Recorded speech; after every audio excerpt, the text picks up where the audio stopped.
Hey, what's up, everybody? How you doing? This is your Coach Renz, and I want to thank everybody for being here. Going to be a little bit of a change of format to many of my videos.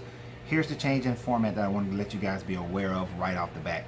I've split my channel into two different channels now.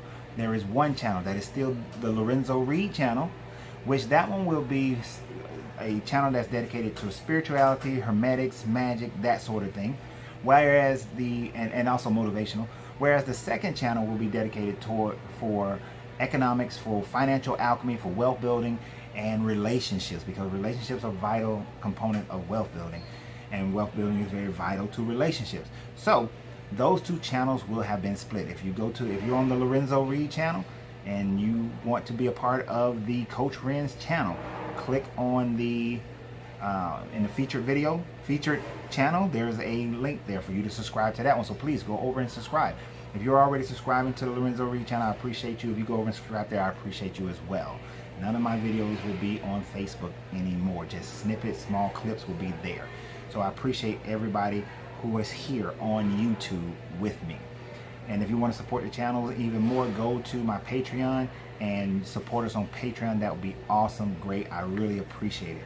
As far as live events dealing with relationships, over on Coach Renz. Dealing with finances, Coach Renz.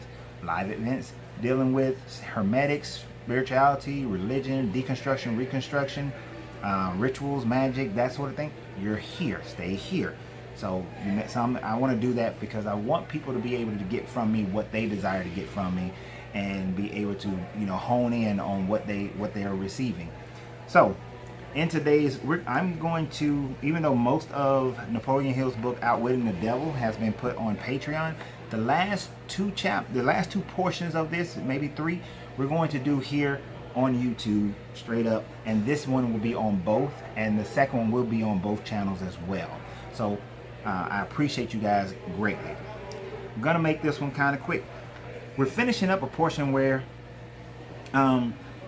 he was talking about, Napoleon Hill was asking about the cycling of recurring events, and how does that happen, such as like disease and business and things of that nature, and what the devil, which is the negative portions of your brain. If you're new to me and you're new to this book, the devil is the negative portions of your brain, not an entity that's out there. It's you. It's within you. It's that part that causes you to doubt, that part that causes you to fear. So what the devil tells him, that hypnotic rhythm, that the cause of that is hypnotic rhythm, which nature consolidates through a similar nature of nature and cause those thoughts to be expressed through mass action. Okay, I'm having a difficult time because, as some of you guys may know, may not know, my water heater like blew in my store, and I had water drenched all over the place, so my book had got all jacked up and filled with water, so the lines are blurred a little bit. So excuse me when I say something that's all kind of jacked up and I'm trying to figure it out. But basically, he goes through this process of expressing how the mass mind, if you're in marketing or you understand something about marketing, about politics, about society, mass thinking can create a pandemic. Mass thinking can create a depression. It can create, but it can also create growth in business. It can create bubbles. It can create the accumulation of wealth. It is mass thinking that moves the majority of things that you see. And when we all get into a hypnotic rhythm of the same thought, the same mode, then it creates this whole big bubble effect. Carl Jung called it the group mind, the group mind. So when we think about the group mind, when we think about the hypnotic rhythm of people, we move together in ebbs and flows of certain things, because there's this, what we may call a mass hysteria, or a mass migration, or a mass thought, a mass action, a mass thinking. When we had the housing bubble, it's because they put out these subprime loans and things like that, and people ran to it.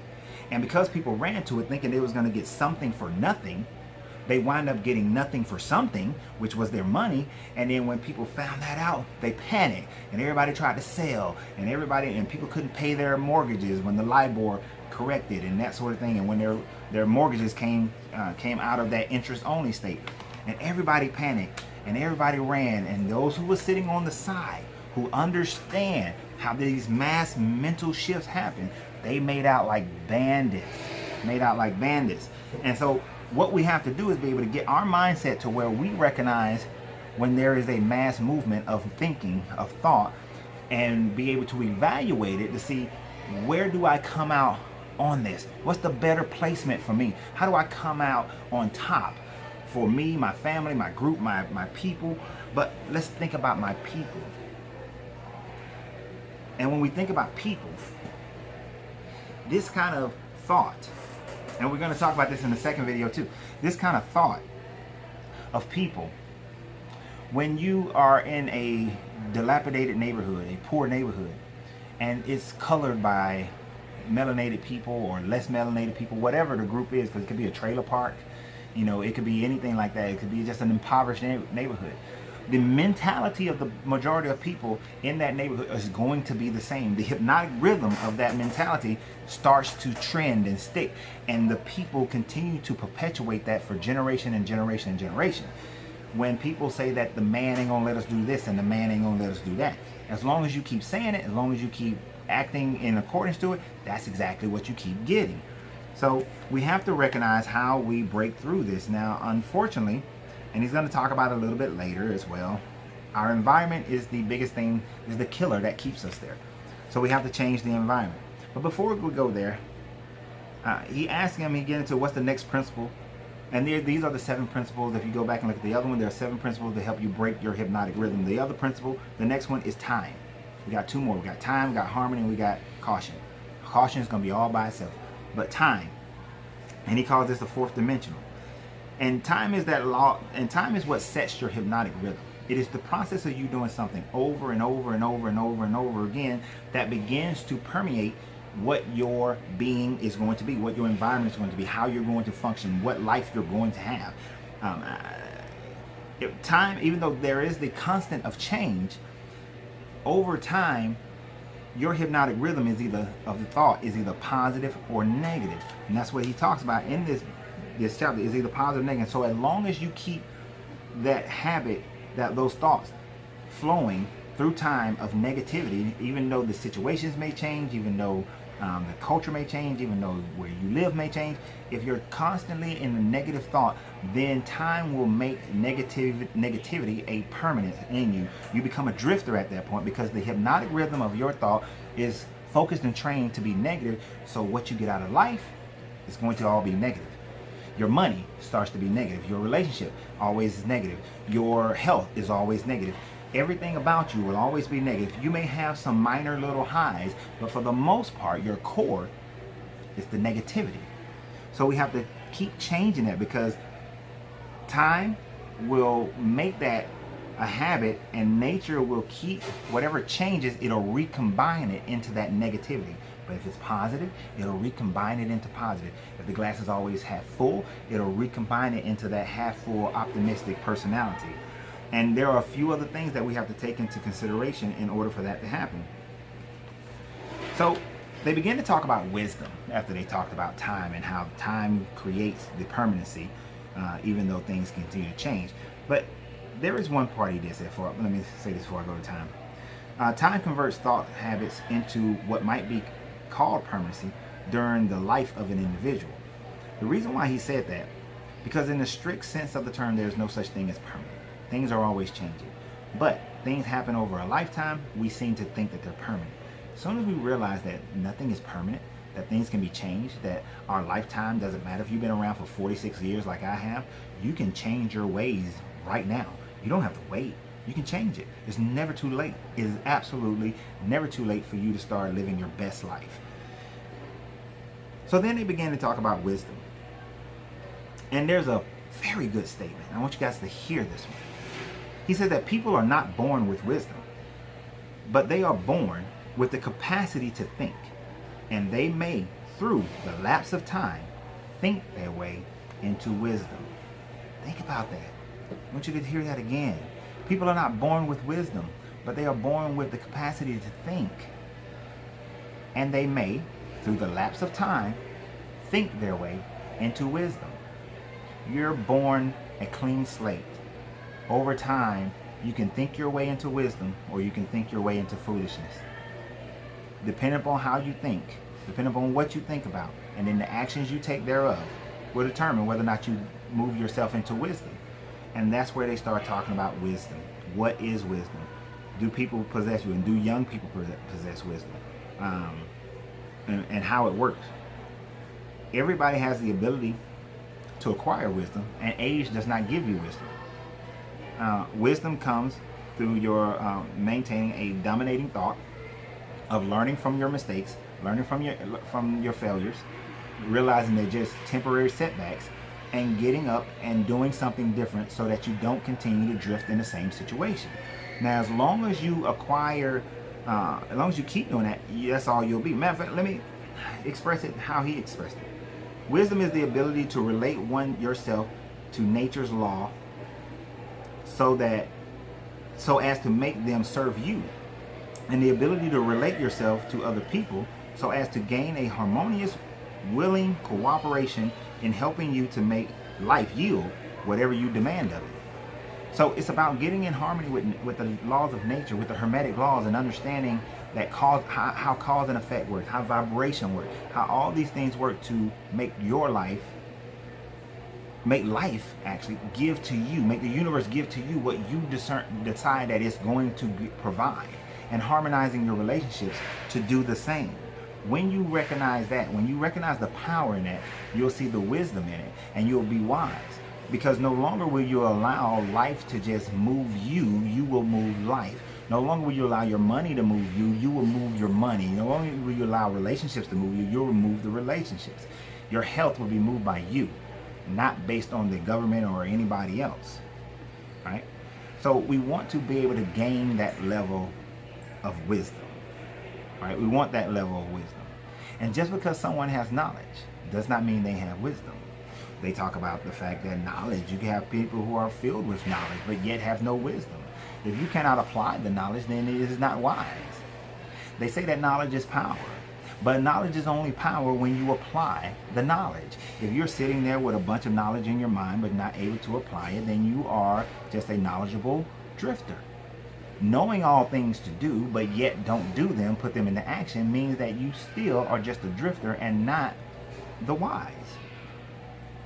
So you acquire wisdom. You should be out there getting wisdom. All the holy books say, in all that getting, get wisdom. Wisdom is the thing that you should be going after. But wisdom is applied knowledge, learning from your mistakes, doing those things that are not necessary. Now, the majority of people who acquire wisdom, they do so usually after their 40s, because you spend the majority of your life learning and learning and learning and trying to set yourself up and chasing this and chasing that. It is when you get older that you realize that all that chasing is for naught. It's time for you to just start doing and being. Some people are in their 40s and they still don't get it. Still don't get it. They're 50s, 60s and still don't get it. So just age doesn't necessarily mean you're going to be wise. All right? So we learn from adversity. We learn from failures. We always bring wisdom to the table so that we can learn from those things and continue to move forward. And over time, we make these into positive thought habits, which makes them into a positive hypnotic rhythm for us. All right. Now, some of the most dangerous people are those who are so knowledgeable, but they have corruptible wisdom. They do the negative, they do the wrong thing, they do things that injure more people and injure themselves. They are so greedy of themselves that they make others suffer for their own greed. But the law of sowing and reaping usually comes into play. Now, the next one that they talked about was harmony. Now, time and wisdom go together. Now, harmony. He said, what is the next principle of harmony? Throughout nature, one may find evidence that all natural law moves in an orderly manner. Through the law of harmony, through the operation of this law, nature forces everything within the range of a given environment to become harmoniously related. Understand this truth and you will catch a new and more intriguing vision of the power of environment. Like I said before, normally everyone in a poor neighborhood acts the same way, lives the same way, grows the same way. They're in harmony. Everyone in a rich neighborhood acts the same way, lives the same way, grows the same way. They're in harmony. If everything is going into the negative, if war breaks out, the world may not be a positive thing, but the world is in harmony. Harmony is always there in nature. Nature is going to harmonize, but it doesn't care if it's positive or negative. Nature will always harmonize. So when you look at the environment, the only way you change from a negative to a positive is to change the environment. If you're in a negative relationship, either the two people in the relationship need to change how they associate with each other, or they need to change being with each other. If you do not find harmony within the relationship, you have to change either the environment or change the people in the environment. So changing the thought process will change the environment. This goes as far as your mental, your spiritual, and your physical environments. They almost come in harmony. Now, I'm writing a very interesting aspect of the book, How to Find Your Divine Soulmate. The chapter that I'm writing right now typifies this thought process of the mind, body, and spirit must be in harmony in order for you to come to a whole. That's you individually as well as you with your mate. That you must have at least some level of harmony within the mind, body, and spirit in order for you to be whole as an individual, then be whole as a couple. When you do this, then your relationship will harmonize. And when you cannot do this, you will find dysfunction. You will find the frequency is being distorted in your relationship so that you're not on the same frequency with one another. So finding harmony is vital. And in this, we have to ensure that we're around the right people, putting ourselves in the right environment, so that when the world tears itself apart, you can still be in harmony. Just because it's negative does not necessarily mean that it's out of harmony. It's just in the harmony of negativity. So all successful people know this. All successful people practice this. They practice harmony with their group. They don't have friends that are disharmonious with them. You have to start separating yourself or minimizing certain people in your life. If you want your finances to be in harmony, then you have to learn and understand how to live a life that is in harmony with the amount of money that you bring in. Until you increase the amount of currency, increase the current, then you cannot increase the lifestyle. Make sure that they are staying within harmony. When you are spiritually working with people, dealing with people, you don't necessarily have to agree with each other 100% on every detail, but you have to have a harmonious respect for one another in order to still be with one another, be friends with one another, be in business with one another, be in relationship with one another. You have to find harmony. Like for me, I cannot be in harmony with somebody regardless of their spirituality if they're racist. If you're racist and you're black and you hate white people and you demonize all white people, I can't be in harmony with you because I'm just not that kind of person. I see race as a construct for the matter plane, but on the dimensional plane, race doesn't exist. Spiritually, race doesn't exist. So I can't harmonize with you. I understand what we deal with. But will I put that on every white person in creation? No. Will I put that on every Asian in creation? No. Will I put that on every black person in creation? I know good and bad black people just as much as I know good and bad white people. So we have to be in harmony of that. Otherwise, we can't deal. We can't progress. We can't get on the same frequency. It'll be too much of a disruption. We won't be perfect, but it'll be too much of a disruption. And you have to be able to measure how much of a disruption can someone be in your life. Because when they're not, they disrupt your harmony. So we're going to go ahead and end this one here. The next one will be about caution. That one is so important that I don't want to convolute it with anything else. It has to be separate. So I appreciate everybody who is a supporter on the Lorenzo Reed channel for alchemical, magical, spiritual things, and everybody who is becoming new subscribers on the Coach Ren's page, and that I'll put a link to that page in the description as well. So please go and become a subscriber over there. I greatly appreciate it. Y'all have a great day, and remember, you have to free yourself to be yourself, because your greatness is non-negotiable.